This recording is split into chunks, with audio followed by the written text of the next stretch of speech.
नमस्कार दोस्तों। डेट है आज की 3 अक्टूबर 2022 और स्वागत है आपका एटोरियल डिस्कशन में। आज देखो टोटल 4 इश्यूज हम डिस्कस करेंगे। सबसे पहले आर्टिकल डिस्कस करेंगे हिंदू का, बच्चों के अबेंडमेंट से संबंधित, मतलब बच्चों को छोड़ देते हैं ना कुछ पेरेंट्स जो पालन पोषण नहीं कर पाते, उससे संबंधित ये आर्टिकल है, डिस्कस करेंगे। दूसरा आर्टिकल हम डिस्कस करेंगे टाइम्स ऑफ इंडिया का, जुडिशरी में वैकेशन से संबंधित। नेक्स्ट आर्टिकल हम डिस्कस करेंगे रशिया के द्वारा यूक्रेन के जो 4 प्रोविंसेस को कैप्चर कर लिया गया है, एनेक्स कर लिया गया है, अब वो प्रोविंस रशिया के अनुसार हमारा पार्ट बन गए हैं। इसके लिए रशिया ने वहां पे रेफरेंडम भी कंडक्ट करवाया। लास्ट आर्टिकल गांधी से संबंधित है। देखो सारे पॉइंट्स तो इस आर्टिकल में इंपॉर्टेंट नहीं है, लेकिन कुछ हम एक एसेंस लेंगे। और इसके अलावा एक जो इशू बार बार यूपीएससी पूछती है, गांधी के विचार आज के समय में रेलेवेंस हैं या नहीं हैं, उनको भी हम रिवाइज करेंगे। इस पर यूपीएससी ने 2-3 बार ऑलरेडी क्वेश्चन पूछा है और आगे भी इनडायरेक्टली पूछ सकती है। कंपैरिजन भी बहुत बार यूपीएससी करवा लेती है, गांधी और बोस के बीच में कंपैरिजन कीजिए। जब देखो गांधी या बोस मैं ये बोलता हूं ना, तो गांधी मतलब एक विचार है। पहले भी मैंने ये क्लेरिफाई किया था कि कुछ लोगों ने बोला कि सर आप जी नहीं लगाते। जी तो देखो हमेशा ही है ना, लेकिन जब हम इन महान लीडर्स को डिस्कस करते हैं तो मतलब उनके विचारों को डिस्कस कर रहे हैं, समझ गए। तो ये लास्ट आर्टिकल में हम डिस्कस कर लेंगे गांधी के विचार आज के समय में कितने रेलेवेंट हैं, और आज के आर्टिकल से जो 2-3 धर्म से संबंधित पॉइंट्स हैं वो भी लेंगे। चलिए डिस्कशन स्टार्ट करते हैं। फर्स्ट इंपोर्टेंट आर्टिकल बच्चों को अबेंडन करने से संबंधित है। अबेंडन करना मतलब छोड़ देना। जैसे कुछ पेरेंट्स अपने बच्चों को छोड़ देते हैं जो बच्चों का पालन पोषण नहीं करना चाहते। आप जीएस पेपर 2 के इस टॉपिक से आर्टिकल को रिलेट कर सकते हो। शुरुआत में देखो बच्चों के अबेंडनमेंट से संबंधित कुछ केसेस डिस्कस किए जाते हैं, मतलब वो केसेस जिसमें पेरेंट्स ने अपने बच्चों को छोड़ दिया। पिछले महीने की बात है, तमिलनाडु में गवर्नमेंट की एक बस में 2 साल का बच्चा मिला, मतलब गर्ल चाइल्ड मिली। बाद में जो बाकी पैसेंजर्स थे उन्होंने पुलिस को सूचित किया। पुलिस ने सीसीटीवी कैमरे की सहायता से पेरेंट्स को ट्रेस कर लिया और बाद में ये पता लगा कि माँ बाप की आपस में लड़ाई हो गई थी। उसके बाद माँ ने बच्चे को जानबूझ के बस में छोड़ दिया। इसी प्रकार का केस सामने आया कुछ दिनों पहले वेस्ट बंगाल की एक टी स्टॉल में, यानी चाय की छोटी सी दुकान में। वहां पे 2 हफ्ते का एक बच्चा मिला। हालांकि देखो उसके पेरेंट्स को पुलिस के द्वारा ट्रेस नहीं किया जा सका। देखो अक्सर आप भी लोकल न्यूज़पेपर्स में ऐसी खबरें देखते रहते हो कि छोटा बच्चा मिला। बहुत बार हमें लगता है कि वो बच्चा जो है वो पेरेंट्स से बिछड़ गया है, लेकिन कई केसेस देखो ऐसे भी होते हैं कि जानबूझ के पेरेंट्स के द्वारा बच्चों को छोड़ दिया जाता है। रीजंस देखो काफ़ी हो सकते हैं, जैसे कि देखो अनवांटेड प्रेगनेंसी, यानी माँ जो है वो प्रेगनेंसी के लिए तैयार ही नहीं थी, बच्चे का जन्म हो गया, इसलिए बच्चे के जन्म के बाद जानबूझ के बच्चे को छोड़ दिया गया। नेक्स्ट, ब्रेकडाउन ऑफ रिलेशनशिप, माँ बाप के बीच में आपस में लड़ाई हो गई, इस वजह से बच्चे को छोड़ दिया गया। Next, lower socio economic status, माँ बाप जो है वो इतने सक्षम नहीं है कि बच्चे को पाल सकें, इसलिए वो जानबूझ के छोड़ देते हैं बच्चे को। नेक्स्ट, इधर वन और बोथ, मतलब माँ बाप में से या तो कोई एक या फिर दोनों के दोनों ड्रग एडिक्ट हैं, अल्कोहलिस्ट हैं, मतलब शराब का सेवन करते हैं, इस वजह से भी वो बच्चे को छोड़ देते हैं। लेकिन देखो राइटर ये कहते हैं इस वजह से पेरेंट्स के द्वारा बच्चे को जो छोड़ा जाता है ना, ये बहुत ज़्यादा खतरनाक साबित हो सकता है। कैसे? आप एग्जाम्पल लीजिए। 2 हफ्ते का बच्चा चाय की दुकान पे छोड़ दिया पेरेंट्स ने। अब मान लीजिए वहां पे कोई ऐसा पर्सन बैठा हो जो ये बोल दे झूठ से कि मैं इनके माँ बाप को जानता हूं, मैं पहुंचा दूंगा बच्चे को माँ बाप के पास में। बाद में वो उस बच्चे का मिसयूज कर दे, मतलब छोटा बच्चा तो देखो गीली मिट्टी के समान होता है, वो उस बच्चे का यूज कर सकता है धीरे धीरे बड़ा करके घर का काम करवाने के लिए, बैगिंग के लिए, मतलब छोटे बच्चे को बहुत ढंग से मिसयूज किया जा सकता है। और बच्चे की सेहत के लिए भी ये बहुत ज़्यादा खतरनाक है। इतनी छोटी उम्र में लापरवाही से पेरेंट्स उस बच्चे को छोड़ देते हैं कि इस उम्मीद से कि कोई और उस बच्चे को पाल लेगा।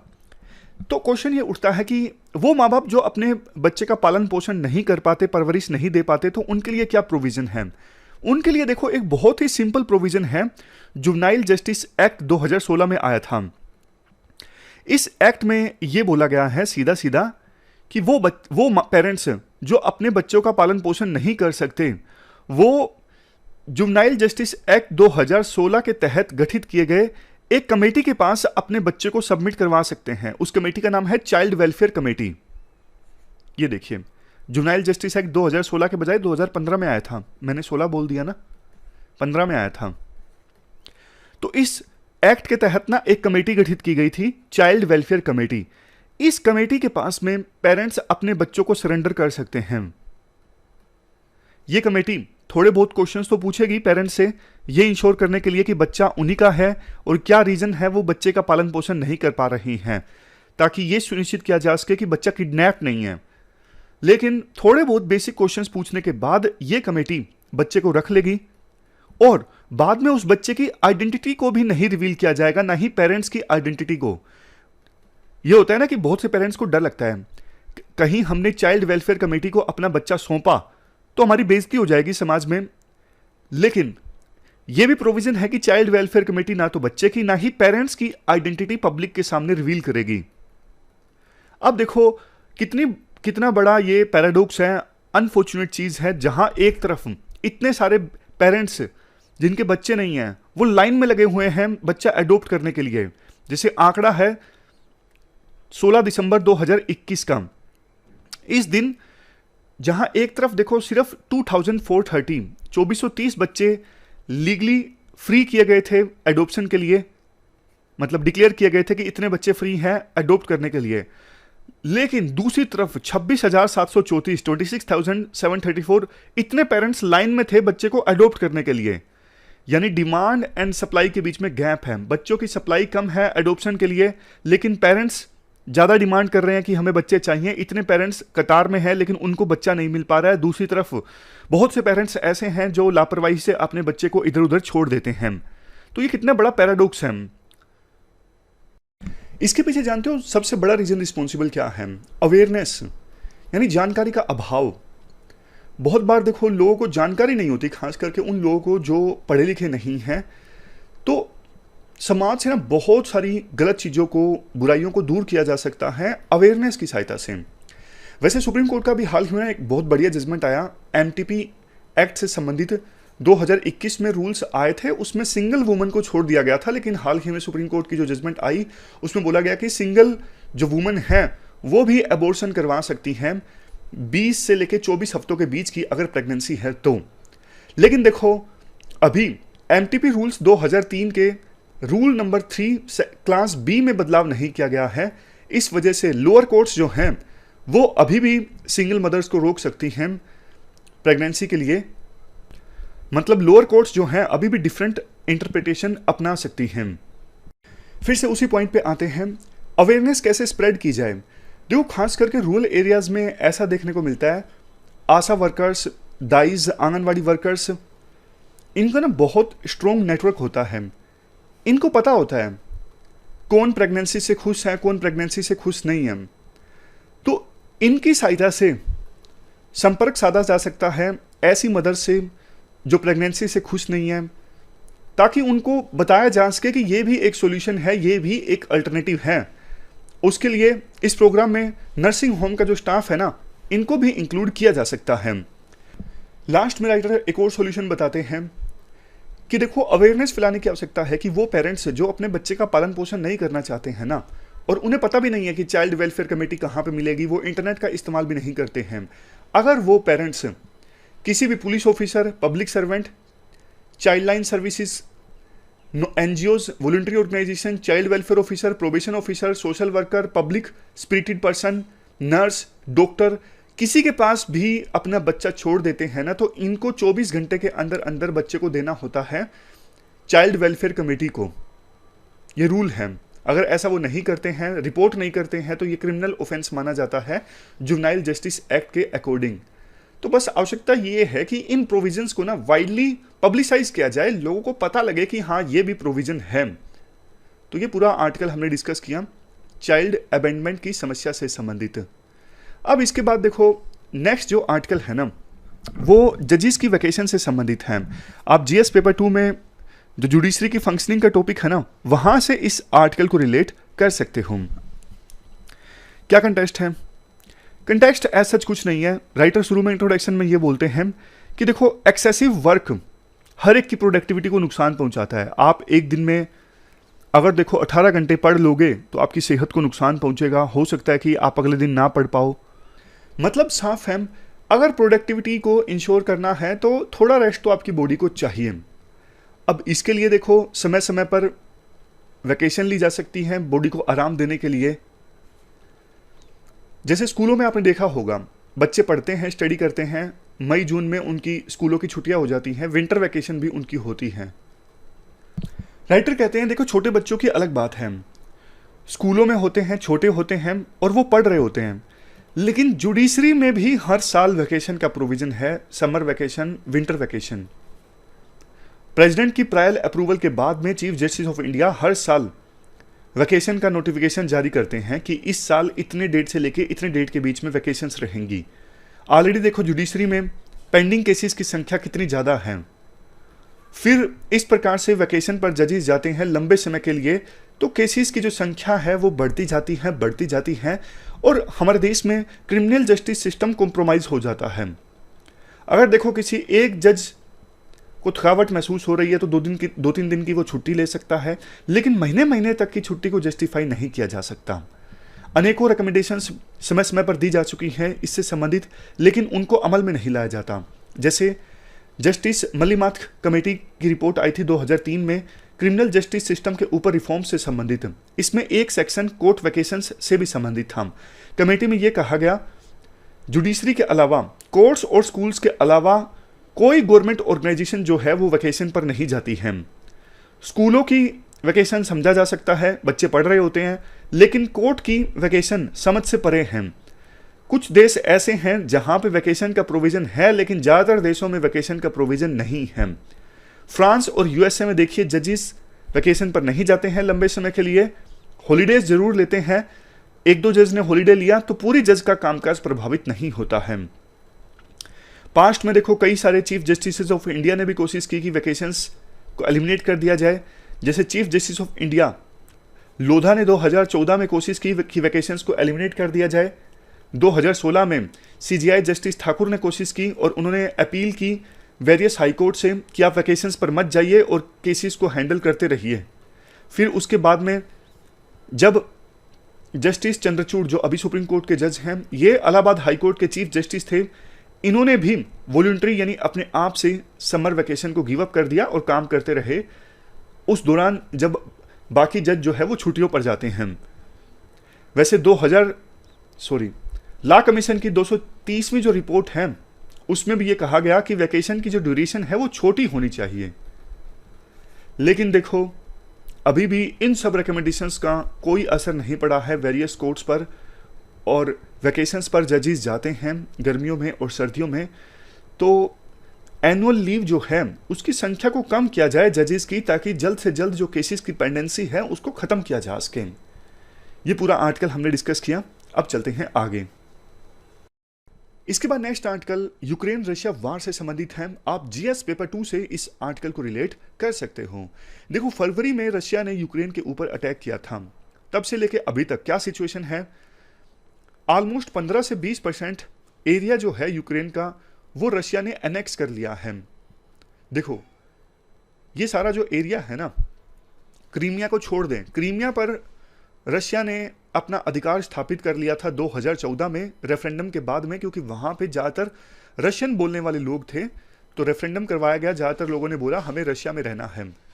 अब ये जो लाइन वाला एरिया है ना, यहाँ पे देखिए, ये भी रशिया ने 2014 में ही कैप्चर कर लिया था, बट ये जो एरिया है ना, खैरसोन, जपोर्जिया, डोनेस्क, लुगांस्क, मतलब इसको छोड़ दें लाइन वाले एरियाज को, ये 2014 में कैप्चर किया था। बाकी सारा जो एरिया है ना रशिया ने अब कैप्चर किया है, इनको भी रशिया ने एनेक्स कर लिया है। यानी पहले मिलिट्री कंट्रोल इस्टेब्लिश किया, अपनी आर्मी को भेज के पूरा एरिया अपने अंडर ले लिया। बाद में यहाँ पे एक रेफरेंडम करवाया गया। रेफरेंडम में लोगों ने बोला कि हमें रशिया के साथ जाना है, क्योंकि यहाँ पे रशियन बोलने वाले लोगों की संख्या ज़्यादा है, और जो लोग यूक्रेन को पसंद करते हैं वो तो वैसे भी छोड़ के जा चुके हैं रशिया का कंट्रोल स्थापित होने के बाद। अब रशिया को देखो एक डर ये भी था, रशिया ने इतना एरिया पर कब्जा कर तो लिया यूक्रेन का, लेकिन यूक्रेन की आर्मी अब जवाब दे रही है। यूक्रेन का जो काउंटर ऑफेंसिव ऑपरेशन है ना, उसमें रशिया अपना एरिया खो रहा है। मतलब पहले तो जल्दबाजी में रशिया ने इस एरिया पर कब्जा कर लिया, बट अब यूक्रेन की आर्मी लड़ाई लड़ रही है कि अपने एरिया से रशिया को खदेड़ा जा सके। हाल ही में खार्किव में पहले रशिया की आर्मी थी, लेकिन अब रशिया की आर्मी वहां से जा चुकी है यूक्रेन के काउंटर ऑफेंसिव ऑपरेशंस के कारण। और भी ऐसे एरियाज हैं जहां पे अब यूक्रेन की आर्मी एग्रेसिव हो गई है और रशिया की आर्मी को खदेड़ने पर तुली हुई है। देखो, इस युद्ध के कारण ना रशिया ने अपनी आर्मी का एक बड़ा हिस्सा खो दिया है। आंकड़ों पर तो विवाद होता है, लेकिन एक आंकड़ा मैं आपको देता हूं जिसकी ऑथेंटिसिटी को तो नहीं आप वेरीफाई कर सकते, लेकिन इसे माना जाता है, जैसे विकिपीडिया वगैरह पे देखने को मिलता है कि 50 से 60 हजार के बीच में रशियन सोल्जर्स की डेथ हो गई है इस युद्ध में। और रशिया के बाकी सोल्जर्स भी बहुत ज़्यादा थके हुए हैं, वो युद्ध लड़ने की सिचुएशन में नहीं है। थके तो देखो यूक्रेन के सोल्जर्स भी हैं, लेकिन उनको एक मोटिवेशन है क्योंकि ये उनकी खुद की देश की धरती है, तो इसलिए वो अपने देश के लिए लड़ रहे हैं। जबकि इस केस में कुछ एक्सपर्ट्स बोलते हैं रशिया जो है वो एग्रेसिव है, रशिया यूक्रेन की धरती पर गया है। हालांकि रशिया के अपने तर्क हैं कि वहां पर रशियन बोलने वाले लोगों पर अत्याचार हो रहा था, इसलिए हम यूक्रेन की धरती पर गए रशियन बोलने वाले लोगों को बचाने के लिए। अब क्वेश्चन देखो ये भी उठता है, रशिया ने जब इस एरिया को एनेक्स कर लिया है रेफरेंडम करवा के, तो इसका नतीजा क्या होगा, इसका फायदा क्या होगा? फायदा देखो बहुत सारे होंगे। एक तो अब इस पूरे 4 प्रोविंस को रशिया अपना पार्ट मानेगा, तो यहां के जो नागरिक हैं वो रशिया के नागरिक हैं, तो यहां के लोगों को हथियार थमाए जा सकते हैं यूक्रेन के सोल्जर से लड़ने के लिए। वैसे भी रशिया अब अपने देश में जो है लोगों को, जिनको थोड़ा सा भी मिलिट्री एक्सपीरियंस है ना, उनको मोबिलाइज कर रहा है 3 लाख ऐसे लोगों को जिनको थोड़ा सा भी प्रायर मिलिट्री एक्सपीरियंस है, ताकि उनको यूक्रेन में लड़ने के लिए भेजा जा सके। तो इन 4 प्रोविंस के लोगों को भी अब तैयार किया जाएगा यूक्रेन के सोल्जर्स के अगेंस्ट लड़ने के लिए। और दूसरी चीज, अब चूंकि देखो रशिया इन्हें अपना एरिया मानने लगेगा, तो इन पर कोई दुश्मन देश अटैक करेगा यूक्रेन के अलावा, इवन यूक्रेन भी, तो रशिया बोलेगा कि देखो अब आपने हमारे ऊपर अटैक किया है, हम आपके अगेंस्ट न्यूक्लियर वेपन्स भी छोड़ सकते हैं। क्योंकि पुतिन ने एक बार ये क्लियरिफाई किया था कि अपनी टेरिटरी को प्रोटेक्ट करने के लिए हम न्यूक्लियर वेपन्स का भी इस्तेमाल कर सकते हैं। तो यूक्रेन को और दूसरी वेस्टर्न कंट्रीज को डराने के लिए कि अब आपने हमारे ऊपर अटैक किया तो हम न्यूक्लियर वेपन्स का अटैक कर सकते हैं, क्योंकि ये 4 प्रोविंस अब हमारे हैं। तो ये भी एक सिग्निफिकेंस है जिसके चलते रशिया ने इन 4 प्रोविंसेस को अपने में मिला लिया है, यानी रशिया का पार्ट बना लिया है। अब क्वेश्चन ये उठता है बाकी देशों ने इसके जवाब में क्या कहा। देखो, जाहिर तौर पर वेस्टर्न कंट्रीज ने कहा कि रशिया फिर से न्यूक्लियर थ्रेट देना चाहता है, रशिया रिस्पॉन्सिबल न्यूक्लियर पावर की तरह नहीं बिहेव कर रहा है, रशिया ने यूक्रेन की टेरिटोरियल सोवरेनिटी को हर्ट किया है यूक्रेन के प्रोविंसेस पर कब्जा करके, और फोर्सफुली टेरिटोरियल इंटीग्रिटी को चैलेंज किया है। बहुत से देशों ने यह भी कहा कि रेफरेंडम का कोई मतलब नहीं रह जाता, क्योंकि वो जनता जो यूक्रेन को पसंद करती थी वो उस एरिया से जा चुकी थी रशिया के कंट्रोल के बाद, और यहाँ पे जो लोग बचे थे सिर्फ वही थे जो रशियन लैंग्वेज बोलते हैं और जिनको रशिया के कंट्रोल से दिक्कत नहीं थी। तो फिर कोई मतलब बनता नहीं है यहाँ पे रेफरेंडम का। रेफरेंडम में जो लोगों ने वोटिंग की वो सारे रशिया को पसंद करने वाले लोग ही वहाँ पे बचे थे। अब देखो, ये एक बार आप ये देखिए, ये मैप, ये पहले ना यूएसएसआर का पार्ट हुआ करते थे ये देश, लेकिन यूएसएसआर से डिसइंटीग्रेशन के बाद में अलग हो गए। ये पूरी टाइमलाइन भी लिखी हुई है। यूक्रेन पहले यूएसएसआर का पार्ट हुआ करता था, और कुछ एक्सपर्ट्स के अनुसार पुतिन जो है वो यूएसएसआर की खोई ग्लोरी वापस लाना चाहते हैं। उनको ये बात अच्छी नहीं लगती कि यूक्रेन रशिया से, यानी यूक्रेन यूएसएसआर से क्यों अलग हो गया था। वो चाहते हैं कि यूक्रेन रशिया का पार्ट ही होना चाहिए। ये गलती है इतिहास की कि यूक्रेन अलग देश बन गया। यूक्रेन बार बार बाकी देशों को भी डर दिखाता है कि देखो आज हमारी बारी है, अगर दुनिया ने कुछ नहीं किया तो कल को बारी आएगी लातविया, लिथुआनिया, इस्तोनिया, इन देशों की। इस पर भी रशिया कब्जा करने के लिए कदम उठा सकता है। समझ गए? तो ये पूरा आर्टिकल हमने डिस्कस किया। ये देखिए, Latvia, Lithuania, Estonia are next. ये यूक्रेन के ज़ेलेंस्की बार बार धमकी देते हैं पूरी दुनिया को कि आज आपने हमारा साथ नहीं दिया, कल को इन देशों की बारी आएगी, रशिया इनको भी एनेक्स करने की कोशिश कर सकता है। तो ये पूरा आर्टिकल हमने डिस्कस किया। आगे का जो आर्टिकल है वो गांधी से संबंधित है। आप जीएस पेपर 1 ऐसे एथिक्स से इस आर्टिकल को रिलेट कर सकते हो। देखो, उस समय क्या हो रहा था, कन्वर्जेंस काफ़ी ज़्यादा हो रहे थे और विभिन्न धर्मों के बीच टेंशंस भी काफ़ी ज़्यादा इमर्ज होके आ रही थी। तो रिलीजन के बारे में गांधी जी के जो व्यूज़ थे काफ़ी प्रोग्रेसिव हैं। वो ये बोलते हैं पूरे मानव सभ्यता को सिर्फ एक धर्म की आवश्यकता नहीं है, काफ़ी सारे धर्म हैं और सभी धर्मों का जो मेन एम है वो सेम है, सच की प्राप्ति। तो म्यूचुअल रिस्पेक्ट होनी चाहिए सभी धर्मों के बीच, और अलग अलग धर्मों के जो लोग हैं उनका एटीट्यूड इस प्रकार का नहीं होना चाहिए कि मेरा धर्म सही है, मेरा जो भगवान है वो सच है, बाकी धर्म गलत है, या फिर बाकी धर्मों के जो गॉड भगवान हैं वो फॉल्स हैं। इस प्रकार की सोच नहीं होनी चाहिए किसी की भी। गांधी जी के विचारों के अनुसार सभी धर्मों की जो सोल है, आत्मा है, वो सेम है, लेकिन कल्चर अलग अलग है, कस्टम्स अलग अलग हैं, प्रैक्टिसेस अलग अलग हैं। मतलब सोल के चारों ओर जो कवर है वो अलग अलग है। जो बुद्धिमान पर्सन है, समझदार हैं, वो आत्मा को देखते हैं, ना कि आत्मा के चारों ओर कवर को। यानी वो ये नहीं देखते कि अलग अलग धर्म में अलग अलग प्रैक्टिसेस हैं तो इसका मतलब वो एक दूसरे से अलग हैं। वही बात, सभी धर्मों की जो आत्मा है वो सेम है, सभी धर्म एक ही चीज सिखाते हैं, सच को सामने लाते हैं। और इसके बाद ये देखो, एक कंसेप्ट है इंक्लूसिव मोनोथीज्म का। इंक्लूसिव मोनोथीज्म का कंसेप्ट का ये मानना है कि ये बात सच है, काफ़ी सारे गॉड्स हैं, काफ़ी सारे भगवान हैं, लेकिन सभी जो भगवान हैं वो एक हैं, सभी भगवान जो हैं वो सेम हैं। गांधी जी एग्जाम्पल देते हैं गुरु ग्रंथ साहिब का। गुरु ग्रंथ साहिब में गुरु नानक देव जी कहते हैं भगवान को अलग अलग नामों से पुकारा जा सकता है, अल्लाह, रहीम, राम, लेकिन एसेंस सबकी सेम है। यानी सिर्फ ये अलग अलग नाम हैं भगवान के। तो ये कंसेप्ट है इंक्लूसिव मोनोथीज्म का, जो स्वीकार करता है भगवान तो काफ़ी सारे हैं, गॉड्स काफ़ी सारे हैं, अलग अलग हैं, लेकिन वो सब सेम हैं, वो एक हैं। इसके बाद दो और पॉइंट्स पे काफ़ी गांधी जी फोकस करते हैं। एक तो देखो, इस प्रकार की जो चीज़ें हैं, धर्म के नाम पे निर्दोष लोगों को मारना, पीटना, या फिर मंदिरों को, मस्जिदों को अपवित्र करना, ये एक प्रकार से डिनायल ऑफ गॉड है। मतलब आप गॉड की एग्जिस्टेंस को अस्वीकार कर रहे हो, मानने से इनकार कर रहे हो। दूसरा पॉइंट, ये बोलना मेरा जो भगवान है वो सुपीरियर है दूसरे भगवान से, ये सब चीज़ें गलत हैं। जैसा पहले हम डिस्कस कर चुके हैं, भगवान सबका सेम है, गॉड एक है। और कन्वर्जन मूवमेंट्स की आप शुद्धि कर लो, आप हमारे धर्म में शामिल हो जाओ, ये भी अलग है, ये भी गलत है। बेस्ट जो प्यूरिफिकेशन है वो यही है कि सभी अपने अपने फेद में रह के, अपने अपने धर्म में रह के परफेक्शन की ओर जाएं, क्योंकि सभी धर्मों के बीच एक फंडामेंटल यूनिटी है। इसी सभी धर्मों को इक्वली ट्रीट करना जरूरी है। लास्ट में कुछ बेसिक बातें गांधी जी के टोलरेशन के कंसेप्ट के बारे में भी। टोलरेशन का देखो बेसिक कंसेप्ट ये कहता है कि आपके विचार अगर किसी दूसरे पर्सन के विचारों से अलग हैं तो आप डिफरेंसेस को स्वीकार करते हो, एक्नॉलेज करते हो। ऐसा नहीं कि आप अपने विचारों को इंपोज कर देते हो और प्रिजुडाइज हो जाते हो पूरी तरह से उस पर्सन के अगेंस्ट जिसके विचार आपके विचारों से अलग हैं। तो गांधी जी का जो टोलरेशन का कंसेप्ट है वो लव पर आधारित है कि वो पर्सन जिनसे आपके विचार मैच नहीं हो रही हैं उस पर्सन के प्रति लव यानी प्यार, और उसके बाद आप डिफरेंसेस को एक्नॉलेज करते हो।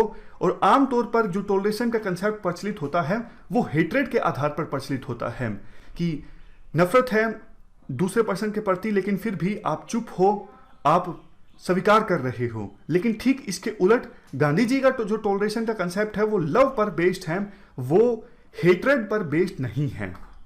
तो इस प्रकार से हमने गांधी जी के विचार जाने धर्म के बारे में और टोलरेशन के बारे में। और अब नेक्स्ट, हमने पहले जो एक आर्टिकल पब्लिश किया था कि गांधी जी के विचार कितने रेलेवेंट हैं आज के समय में, उस आर्टिकल को हम रिवाइज करते हैं। क्वेश्चन ये उठता है, क्या गांधी के आइडियाज आज भी रेलेवेंट हैं या नहीं? तो देखो, ये पता लगाने के लिए पहले हमें गांधी के कुछ आइडियाज को डिस्कस करना पड़ेगा। अगर आप इंडिया में रहते हो तो गांधी के बारे में आपको समय समय पे और जगह जगह पे सुनने को मिलेगा, देखने को मिलेगा। करेंसी पे गांधी की फोटो है, पॉलिटिशियंस गांधी के नाम का इस्तेमाल करते हैं अपनी इमेज को बिल्ड करने के लिए, कंस्ट्रक्ट करने के लिए और मोरली अपने आप को राइट साबित करने के लिए। जगह जगह पे हमारे देश में चौराहे पे गांधी की प्रतिमा भी आपको लगी दिख जाएगी। लेकिन गांधी के आइडियाज को इनकलकेट नहीं किया जाता, प्रीच नहीं किया जाता पॉलिटिशियंस के द्वारा भी और आम जनता के द्वारा भी। आम जनता को अब यह लगने लगा है कि गांधी के आइडियाज पुराने हो गए हैं और आज के समय के हिसाब से गांधी के आइडियाज रेलेवेंट नहीं हैं। गांधी के कुछ आइडियाज की हम बात करें तो रिलीजन पे, पॉलिटिक्स में रिलीजन के बारे में गांधी ने क्या कहा। देखो, गांधी ने यह कहा था कि पॉलिटिक्स में रिलीजन होना चाहिए, लेकिन गांधी का मतलब कुछ अलग था। गांधी का मतलब यह था कि हर एक धर्म एथिक्स सिखाता है, अच्छी चीजें सिखाता है, और अगर हर एक धर्म अच्छी चीजें सिखाता है और पॉलिटिक्स में रिलीजन आएगा तो इसका मतलब पॉलिटिक्स में एथिक्स आएगा, पॉलिटिक्स में अच्छी चीजें आएंगी, अच्छा गवर्नेंस चलेगा। लेकिन इस चीज का काफी मिसयूज हुआ। आज पॉलिटिक्स में रिलीजन तो है, लेकिन आज रिलीजन का इस्तेमाल किया जा रहा है विभिन्न पॉलिटिकल पार्टीज के द्वारा अपने वोट बेस को कंसोलिडेट करने के लिए। एक पॉलिटिकल पार्टी कहती है कि यह धर्म सही है और इनडायरेक्टली उस धर्म के नाम पे वोट मांगे जाते हैं, दूसरी पॉलिटिकल पार्टी दूसरे धर्म के नाम पे वोट मांगती है। तो देखो, पॉलिटिक्स में जो धर्म का डिवीजन होता है उससे हमारा समाज भी डिवाइड हो जाता है, और इसीलिए विभिन्न जगहों पे दंगे देखने को मिलते हैं या फिर विभिन्न कम्युनिटीज के बीच में विवाद देखने को मिलता है। गांधी ने यह कहा था कि हर कोई इस संसार में, हर कोई सत्य की तलाश कर रहा है, हर एक जो कल्चर है वो अपने हिसाब से सत्य की तलाश कर रहा है। इसीलिए सभी कल्चर्स अपनी अपनी जगह ठीक है और सभी कल्चर्स के बीच में एक डायलॉग होना चाहिए। अगर देखो, एक कल्चर अपने आप को यह मानने लगे कि मेरा कल्चर सही है और दूसरे कल्चर्स खराब हैं, तो कुछ चीजें उस कल्चर में ऐसी होंगी जो खराब होंगी, लेकिन वो चलती जाएंगी। इसीलिए सभी कल्चर्स को आवश्यकता है कि वो दूसरे कल्चर से जो भी अच्छी चीजें हैं उन्हें सीखें, ताकि कोई कल्चर स्टैग्नेंट होकर ना रह जाए, एक ही जगह पर रुक ना जाए, समय के अनुसार जो बुरी चीजें हैं उस कल्चर में वो ना चलती रहे। इसीलिए सभी कल्चर्स के बीच में एक डायलॉग होना चाहिए। हां, इसका मतलब यह नहीं कि हम अपने कल्चर को भूल जाएं। इस बात को समझाने के लिए गांधी ने एक घर का एग्जाम्पल लिया। गांधी ने कहा कि मैं नहीं चाहता कि मेरे घर के खिड़की दरवाजे पूरी तरह से सील हों, दूसरों के लिए बंद हों, लेकिन मैं यह भी नहीं चाहता कि मेरा घर जगह को छोड़ के, अपने प्लॉट को छोड़ के कहीं दूसरी जगह पे चला जाए। तो इसका क्या मतलब हुआ? मतलब साफ है, मतलब यह है कि अपने कल्चर को नहीं भूलना है, लेकिन दूसरे कल्चर से अच्छी चीजें भी लेनी है। उसके बाद बारी आती है डॉक्ट्रिन ऑफ ट्रस्टीशिप की। गांधी ने कहा जो लोग अमीर हैं, जो लोग कैपिटलिस्ट हैं, उनके पास बहुत सारा धन इकट्ठा हो गया है, तो उनको यह समझना चाहिए कि वो इस धन के ट्रस्टी हैं। उनको कुछ ना कुछ करना चाहिए गरीब लोगों के लिए। अपने लिए जितने धन की आवश्यकता है उनको लेना चाहिए, बाकी उनके पास जो एक्स्ट्रा धन है उसका यूज करने चाहिए समाज की भलाई के लिए। देखो, ये प्रिंसिपल आज भी रिलेवेंट है। कॉर्पोरेट सोशल रिस्पॉन्सिबिलिटी की हम बात करते हैं। बहुत सारे ऐसे लोग हैं आज के समय में जिनके पास बहुत सारा पैसा होता है, लेकिन वो अपने पैसे को दान दे देते हैं। कॉर्पोरेट सोशल रिस्पॉन्सिबिलिटी का जो कंसेप्ट है वो गांधी के इसी आइडिया से निकल के आता है। उसके बाद बारी आती है ट्रूथ की। देखो, गांधी ने जो हमने अभी डिस्कस किया, सभी लोग सच की तलाश में हैं। ब्रिटिशर्स केस में उन्होंने ये बात कही थी कि ब्रिटिशर्स से हमें नफरत नहीं करनी है। ब्रिटिशर्स को एक्चुअली सच का पता नहीं है। वो लोग ये सोचते हैं कि हम इंडिया पे राज कर रहे हैं, यही सच है, यही सही है, लेकिन नहीं, ब्रिटिशर्स को सच का नहीं पता था। उन्हें प्यार से समझाया जाएगा, सत्याग्रह के माध्यम से उन्हें सच समझ में आ जाएगा, बाद में वो इंडिया छोड़ के चले जाएंगे। इसीलिए गांधी ने कहा कि आप पर्सन से नफरत मत करो, किसी से आप नफरत मत करो, उसके आइडिया से आप नफरत करो। तो यह ट्रूथ की बात थी। वायलेंस की बात आती है। गांधी ने नॉन वायलेंस पे फोकस किया, अहिंसा पे फोकस किया।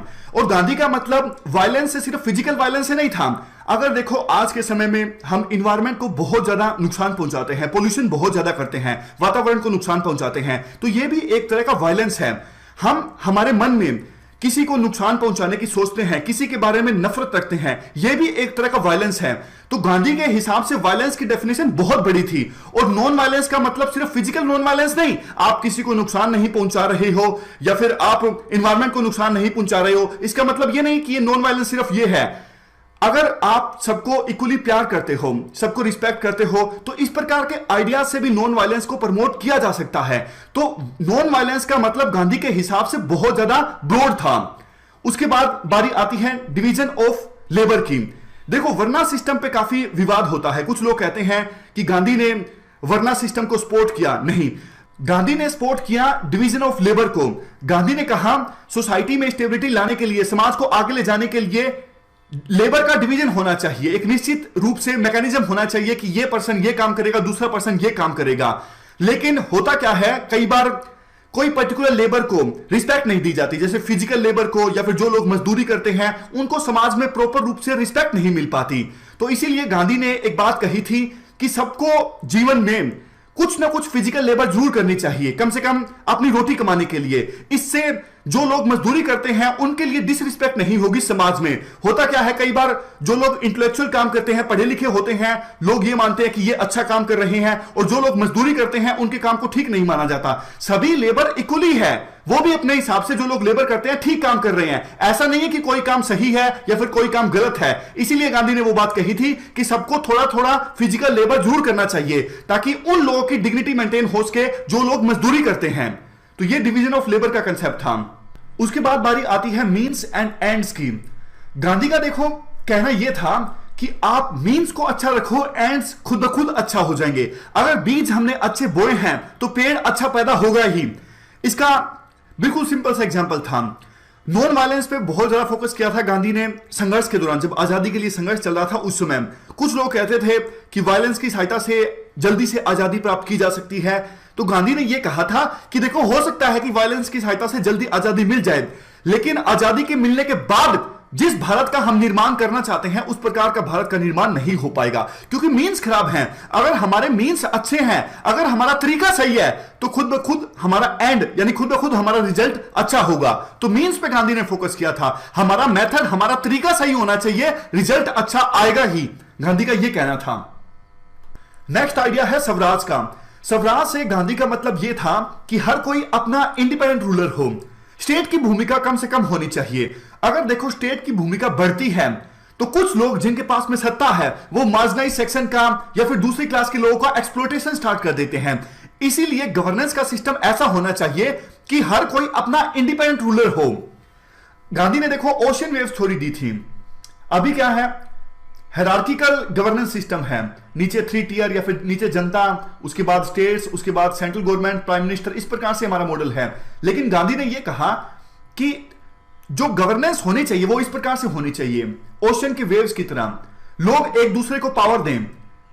जैसे आपने पानी का कोई झील हो या फिर पानी की कोई बॉडी हो, आप पत्थर मारते हैं तो वेव्स किस प्रकार से जाती हैं, इस प्रकार से वेव्स जाती हैं।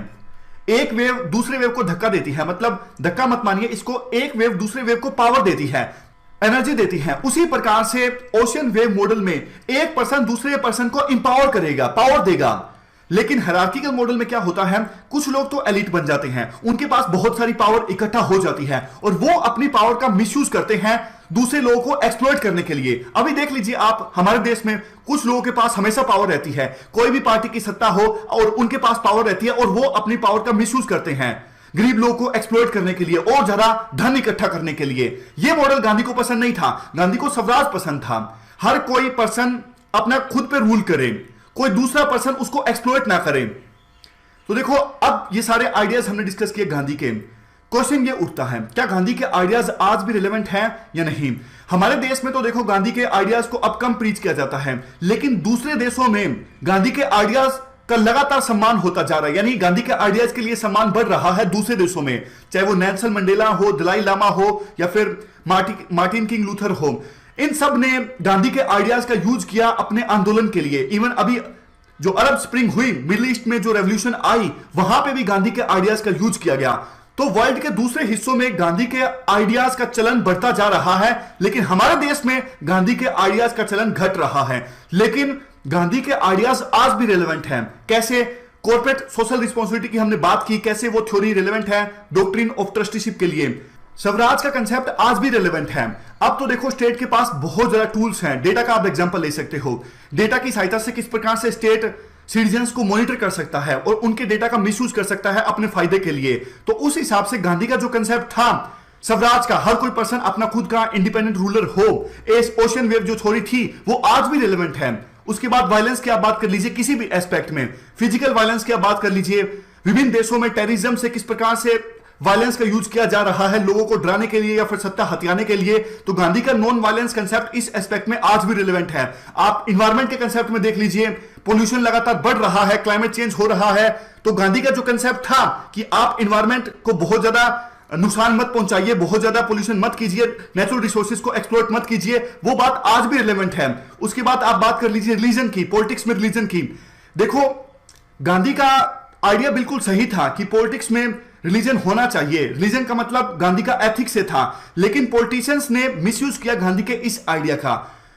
रिलीजन का इस्तेमाल किया गया राजनीति में लोगों को एकजुट करने के लिए नहीं, बल्कि लोगों को डिवाइड करने के लिए और वोट हासिल करने के लिए। तो गांधी का आइडिया तो अच्छा था, लेकिन उसे मिसयूज किया गया, इसीलिए वो गलत डायरेक्शन में चला गया। पॉलिटिक्स में धर्म को यूज करने की जो बात थी। उसके बाद कल्चर की आप बात कर लीजिए।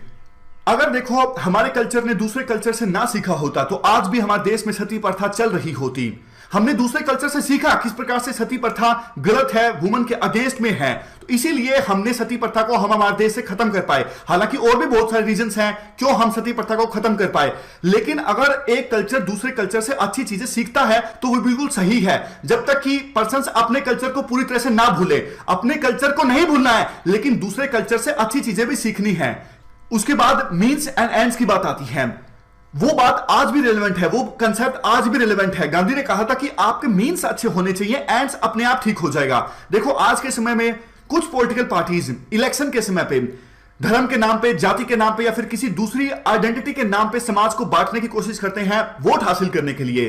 वो ये सोचते हैं कि एक बार इलेक्शन ठीक हो जाए हम बाद में सब कुछ ठीक कर देंगे, लेकिन ऐसा होता नहीं है। इलेक्शन तो वो जीत सकते हैं, लेकिन बाद में समाज डिवाइड हो जाता है। जो इंडिया का आइडिया है आप उसे ही अब खराब कर दोगे, फिर बाद में आप क्या इंडिया को ठीक करोगे। तो ये आइडिया जो था गांधी का, मीन सच्चा होना चाहिए। अगर आपको इलेक्शंस जीतने हैं, अगर आप देश के लिए काम करना चाहते हो, अगर आप समाज के लिए काम करना चाहते हो, तो आपके मीन्स भी सही होने चाहिए, तरीका सही होना चाहिए, रिजल्ट अपने आप सही आएगा। इस प्रकार से हमने गांधी के विचारों की रेलेवेंस को डिस्कस किया। इस डिस्कशन में फिलहाल इतना ही है। Thank you very much for discussion.